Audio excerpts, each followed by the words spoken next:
Hi everyone, in front of me I've got Nubia Neo 3 GT and let me share with you how to reset camera preferences on this device.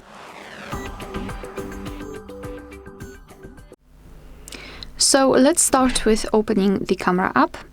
And right here we have to open the settings, the general settings. So just tap on this arrow here in the right upper corner and tap on more settings. So the option next to the gear icon. Now let's simply tap on reset.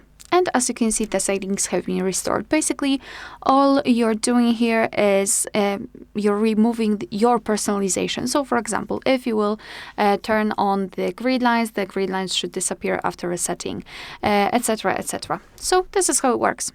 All right, so that will be all. Thank you so much for watching. Please hit the subscribe button and leave the thumbs up.